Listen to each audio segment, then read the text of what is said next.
Olá, eu sou o professor Marcelo Fontinato, essa é a disciplina de Engenharia de Software do curso de Engenharia da Computação da Univesp.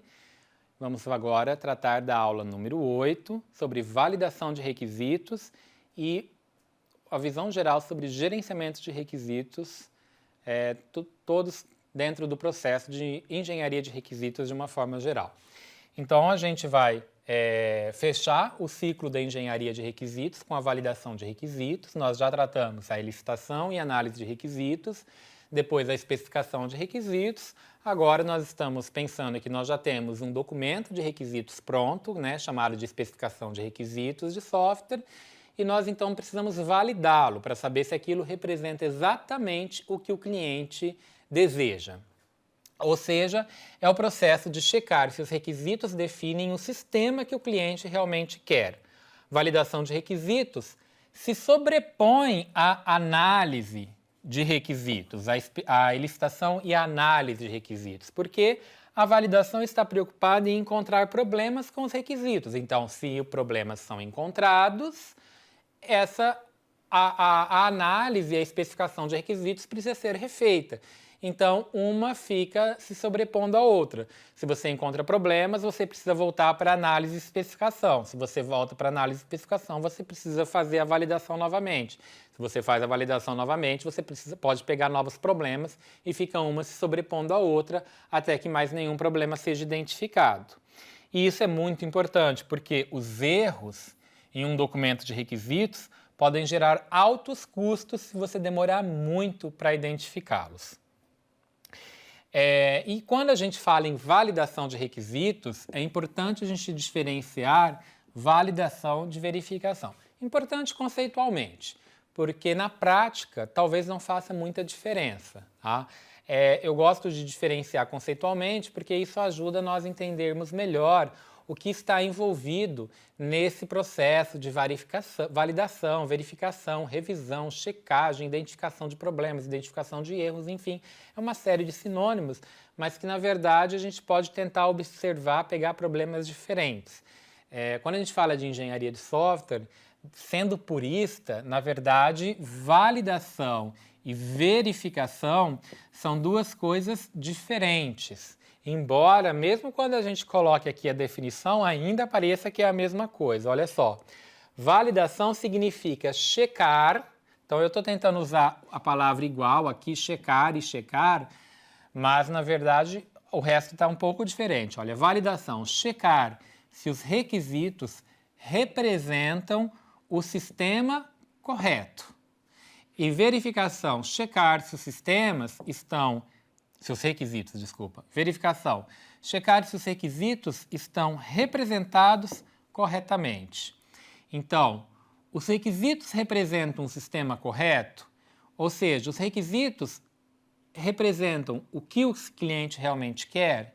E outra coisa, os requisitos estão representados corretamente, eu escrevi os requisitos da forma como eu deveria ter representado. Eu vou colocar um exemplo aqui que talvez fique mais claro. Então, aquele diagrama de casos de uso que eu tinha mostrado para vocês na aula anterior, existem dois erros aqui. Um erro eu pego fazendo a verificação e o outro erro eu pego fazendo a validação. Não sei se vocês têm a memória bastante boa, né? Tá quase um jogo de 7 erros aqui, mas na verdade só existem 2 erros. Bom, um erro é o seguinte: eu posso não entender nada de sistema de gerenciamento de pacientes. Mas se eu entendo de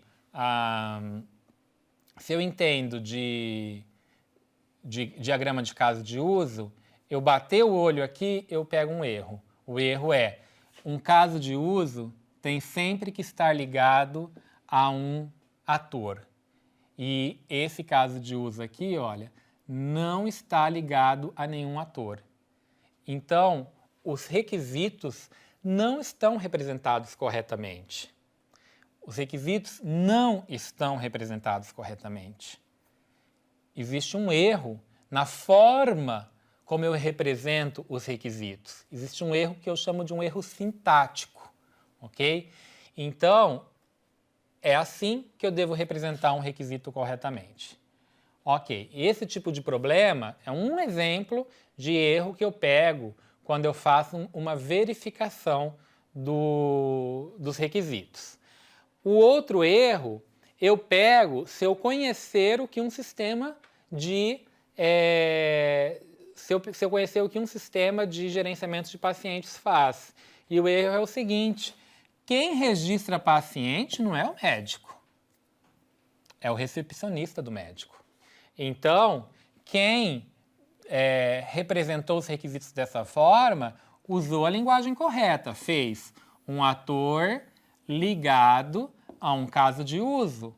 Porém, o ator que foi ligado a esse caso de uso não faz sentido. Então, existe um problema semântico. Sintático não existe problema, mas semântico existe, porque o correto é um recepcionista registrar um paciente. Então, perceba que ambos são erros, tá? Que tinha aqui no exemplo, mas um é um erro sintático, porque os requisitos não estão representados corretamente.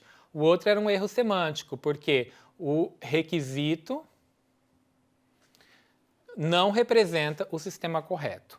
Mas, na prática, o importante é, quando você está checando o documento de requisitos, você tentar pegar qualquer tipo de erro. E aí, nós temos alguns erros mais comuns. Não importa se você vai pegar fazendo a verificação, se você vai pegar fazendo uma validação. Mas, por exemplo, um erro de corretude, validade, que é a função é exatamente aquela, o que você disse que o sistema tem que fazer é realmente o que o sistema tem que fazer? Isso é claro que é um problema comum que precisa ser pego. Mas existem problemas de consistência. Diferentes requisitos não podem entrar em conflito. Um requisito diz que o sistema tem que fazer tal coisa, o outro requisito diz que o sistema tem que fazer outra coisa. Eles estão inconsistentes. Não faz o menor sentido. Você tem que resolver esse problema. O documento de requisitos não pode ficar dessa forma, porque senão vai para frente e o sistema vai, obviamente, ter um erro. Até porque, muito provavelmente, diferentes desenvolvedores vão desenvolver diferentes partes do sistema. Um vai desenvolver de um jeito porque um requisito diz que tem que ser de um jeito, o outro vai desenvolver de outro porque o outro requisito diz que tem que ser de um outro, porque eles estão inconsistentes. E você, obviamente, vai ter um erro lá na frente. Então, não pode ter inconsistência no documento. Problemas de completude. Todos os requisitos necessários devem ter sido incluídos. Então, se algum requisito que o cliente pediu não estiver lá dentro, não tiver sido incluído, isso é um problema. Você tem que pôr. Realismo. Problemas de requisitos irreais, irrealísticos. Algum requisito que foi incluído, todo requisito incluído, deve poder realmente ser implementado. Se tiver um requisito que está no documento que você olha e fala, isso é impossível de ser implementado, não deveria estar no documento. Senão o cliente vai dar ok e lá na frente você não pode implementar. E aí? E um outro problema de testabilidade. Os requisitos devem poder ser validados sobre o sistema implementado. Todo requisito que está no documento de requisitos tem que ser um requisito que, uma vez implementado, é possível que ele seja testado. Ou seja, você não tem por que colocar um requisito que, se ele for implementado, não tem como verificar se ele realmente foi implementado e se ele realmente foi implementado da forma como o cliente desejava. Então, aqui é um exemplo de 5 tipos de problemas comuns. Você ter requisitos inconsistentes, incompletos, irreais e intestáveis ou incorretos, ok? Isso são os principais problemas, embora exista outros. Para você pegar esses problemas, né, você tem diferentes técnicas que a gente chama de técnicas de V e V, que são técnicas de validação e verificação. Por exemplo, você realizar revisões. Os requisitos são analisados sistematicamente por uma equipe de revisores que busca por erros. Então, uma vez que o documento está pronto, uma equipe vai revisar o documento, vai ler buscando encontrar problemas. Prototipação. Um modelo executável do sistema é demonstrado para os usuários. A gente já falou em prototipação várias vezes aqui. Prototipação é uma forma de você buscar por problemas nos requisitos que foram levantados. E, por fim, você fazer o projeto de casos de teste. Em vez de você deixar para pensar nos seus testes lá na frente, depois que o sistema já está implementado, pensa desde agora. Já pensa, não só pensa, mas você projeta os casos de teste assim que o documento de requisitos estiver pronto. Você já desenha, projeta os casos de teste. O teste vai fazer assim, assim, assim, assim, assim, assim. Eu vou entrar com esses dados, com esse, vou executar o sistema assim, o resultado tem que ser aquele. Quando você estiver fazendo isso, a chance de você pegar inconsistências no requisito, a chance de você pegar erros nos requisitos, a chance de você descobrir que você não consegue testar aqueles requisitos, você como um analista de teste é muito grande. E aí você vai tirar a dúvida com o analista de requisitos e vocês juntos vão chegar à conclusão de que o documento de requisitos não está ok e precisa ser então resolvido. Bom, e aí, então, a gente finaliza a parte de validação de requisitos, fecha o ciclo, mas, em paralelo a todo esse ciclo, existe a ideia de gerenciamento dos requisitos. Uma vez que um requisito ele é identificado, ele é descoberto, especificado e validado, ele entra no que a gente chama de gerenciamento dos requisitos, porque esses requisitos podem ser alterados a qualquer momento. Então, nós precisamos gerenciar esse requisito de uma forma sistemática. Isso a gente chama de atividade de gerenciamento de requisitos. Isso porque é necessário? Isso é necessário porque o ambiente ele é muito dinâmico. Então, isso aparece muito na engenharia de software tradicional, porque a gente trabalha de uma forma muito em grande escala, diferentemente dos métodos ágeis que trabalham em menor escala. Eles não precisam, eles acabam não tendo que fazer esse gerenciamento de requisitos, porque eles acabam incorporando isso na atividade dia a dia deles, diária. No caso da engenharia de software tradicional, acaba sendo necessário uma atividade específica para cuidar do gerenciamento de requisitos. Isso por conta daquele monte de motivação, daquele cenário que a gente já trabalhou anteriormente, que requisito muda e vai mudar, e não tem como mudar, principalmente nos dias de hoje. Então, esse gerenciamento de requisito, ele é sim necessário. Uma figura que aparece muito, um conceito, uma técnica que aparece muito nessa ideia de gerenciamento de requisitos, é o que nós chamamos de matriz de rastreabilidade. Essa imagem aqui, ela não ficou legível, mas a ideia ela pode passar muito bem, né? A ideia de matriz vocês já conhecem, né? Colunas e linhas.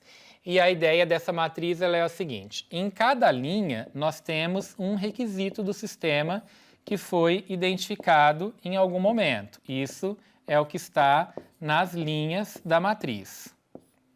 Então nós temos uma série de requisitos representados nessas linhas. Aqui nós temos o identificador dos requisitos. Ele está aqui na granularidade de casos de uso, ok? Então, nós temos o caso de uso 1, caso de uso 1.1, 1.2, e assim vai. Aqui nós temos uma descrição do requisito, basicamente o nome com uma descrição um pouquinho melhor, mas basicamente uma descrição.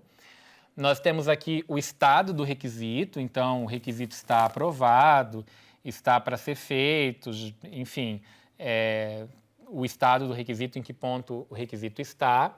Mas o mais interessante, o mais importante dessa matriz, que dá o nome dela de matriz de rastreabilidade, é o seguinte: são o que aparece nessas colunas aqui, olha, daqui para frente. O que aparece nessas colunas é o seguinte: documento de projeto, documento de código, documento de teste, documento de teste, documento de manual de usuário. Isso significa o seguinte: esse requisito aqui, por exemplo, esse aqui, deixa eu apagar tudo isso que eu fiz para destacar agora um deles. Então, por exemplo, esse requisito aqui, ó, tá? Esse. Ele está relacionado a qual documento de projeto? né, o design, ao documento de projeto 003. E a qual documento de código? Também ao 003. Por acaso, é 1 para 1. Quais casos de teste foram feitos para testar esse requisito? O 4, o 6, o 7 e o 8. Qual documento do manual de usuário? A seção 5.7. Isso significa rastreabilidade. Por quê? Eu sei que um determinado requisito foi projetado em tal documento, codificado em tal parte do código, existem tais casos de teste projetados para testá-lo e existe tal seção do documento de manual de usuário que explica como o sistema funciona na parte que trata daquele requisito. Isso é uma rastreabilidade por onde o requisito está passando por todos os outros artefatos. Por que isso é necessário? Para que isso serve? Uma vez que eu queira alterar esse requisito de alguma forma, eu já sei qual a parte do projeto eu preciso olhar para saber o que eu tenho que alterar, qual parte do código eu preciso olhar para saber o que eu tenho que alterar, quais casos de teste eu tenho que executar novamente, qual parte do manual de usuário eu tenho que olhar para saber se eu tenho que fazer algum ajuste. Então, uma vez que eu tenha essa matriz completa, e eu posso ter, isso aqui está sendo feito numa planilha eletrônica, mas eu tenho ferramentas computacionais, né? Uma ferramenta case que me ajuda a fazer isso. Uma vez que eu tenho essa ferramenta, uma vez que eu tenho essa matriz de rastreabilidade pronta, claro que dá trabalho construí-la, mas as ferramentas, elas, de forma integrada, elas podem me ajudar. Uma vez que eu tenho ela construída, eu posso fazer uma análise de impacto quando um determinado requisito precisa ser alterado. Isso faz parte, então, do que a gente chama de gerenciamento de requisitos. E aí, com isso, eu tenho a evolução dos requisitos. Se eu quero evoluir um requisito, se eu quero alterar um requisito, eu começaria fazendo uma compreensão inicial do problema, verifico qual é o requisito que eu quero alterar, trato do problema alterado, compreendo esse problema alterado e, por fim, eu chego nos requisitos alterados. Enfim, um modelo muito simples para tratar a evolução dos requisitos. E aí, então, a mudança dos requisitos propriamente dito. Então, eu tenho o problema identificado para chegar no final nos requisitos revisados. Faço uma análise de problema e especificação de mudanças, análise de mudanças e de custos, faço a implementação de mudanças para que no final eu tenha os requisitos revisados e depois eu tenho que fazer o restante, né? Uma vez que eu tenho os requisitos revisados, eu poderia então voltar para cá para fazer as alterações no restante do sistema. Bom, com isso então a gente finaliza a 4ª aula dessa semana, em que estava previsto a gente tratar de requisitos, engenharia de requisitos. Tivemos um início para tratar de tipos de requisitos, níveis de requisitos, requisitos funcionais, não funcionais, de usuário, de sistemas. E depois passamos por todas as etapas da engenharia de requisitos tradicional, licitação e análise de requisitos, especificação de requisitos, validação de requisitos, e agora fechamos com os gerenciamentos de requisitos, pensando que esses requisitos eles precisam ser alterados e seria bom, então, ter uma rastreabilidade desses requisitos. Na próxima semana, nós, então, vamos tratar da modelagem do software, como nós vamos modelar o comportamento do software baseado nesses requisitos que nós acabamos de especificar agora. Obrigado.